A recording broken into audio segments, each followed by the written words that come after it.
a lot of fun. We like talking about music. That's what we do. That's our thing. Good. Yeah, let's do it. Thanks, guys. So yeah, we're Collector's Edition. I am Rick. This is Sean. This is Connor. Collector's Edition is a show about music, and recently we've been talking about the relationship between drugs and pop music. It's a big subject to tackle. History of popular music and recreational drug use are pretty much hand in hand. It's hard to imagine what pop music would be without drug use. And it's not just that drugs have influenced pop music itself, but people who play the music, the people who produce the music and sell the music, and most importantly, the people who listen to the music. Drugs have influenced the way people listen to popular music in a way nothing else has, in both positive and negative ways. That's right. So we thought we'd do just a little quick history. Okay, so the earliest drug references in pop music started in the 1930s. Marijuana laws were still being worked out on a state-by-state basis, and there was a post-war, post-prohibition America that was taking full advantage of this. So drug use was increasing at a growing rate, and singing groups like the Ink Spots, we're all familiar with the Ink Spots, right? And their song, That Cat Is High. Boys are melons, a honeydew. Here's some lyrics. That cat is high. Look at that look in his eye. Man, I wouldn't lie. That cat's higher than a kite. So that's fun. The reference to an influence of drugs in popular music would only become more overt with the ancient decades. So Rick, start. That's very true. We can go into detail about the history of drugs in pop music, but rather than bore you guys with all that LSD in the 60s and that cocaine in the 80s, we're going to skip ahead to the present and talk about what really matters, the defining name of drug use in pop culture, and that is Miley Cyrus. Have you all heard the latest about Miley Cyrus? Her song "We Can't Stop" has caused some controversy over the lyric, "We like to party dancing with Molly," but it could be dancing with Miley.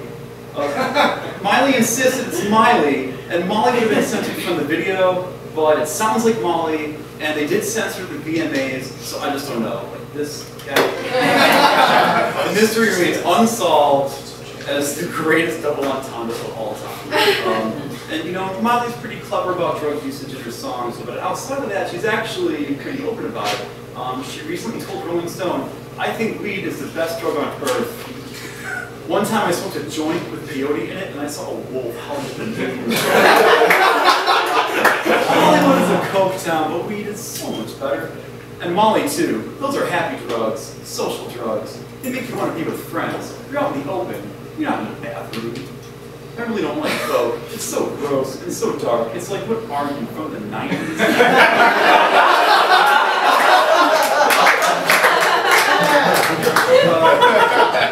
Her frankness combined with her age and popularity have generated a bit of backlash against Miley Cyrus, but I honestly kind of like her more after reading this. Like, she could probably do with some moderation and a few glasses of water. Miley Cyrus was hardly the first pop artist to sing about drugs the way that she does. And at least she's being upfront about where those songs are coming from. Drugs can give context to the music that artists produce. But it also works the other way around. Music often frames our experiences with drugs. Sean. Yeah. What were you up to when you were Miley Cyrus's age? Oh, well, when I was Miley Cyrus's age, I listened to this album. It was called Screamadelica by the band Primal Scream for the very first time. It was an album that was named the druggiest album of all time by the music magazine NME. It's an album rooted in club culture and the drug ecstasy. And at the time that I first heard these songs, their subject matter could not have been further from my actual life experience. At age 18, I had never drank, I had never smoked, I had certainly never done ecstasy. Absolutely not. But I was starting my freshman year of college at the University of Connecticut. I was living in an all-freshman dorm with a bunch of hardy kids, living away from their parents for the first time. And what would follow would be my first for-real adult experience with drugs. So tonight, I'd like to take a look back at some of those experiences, accompanied by my favorite drug song from my favorite drug album.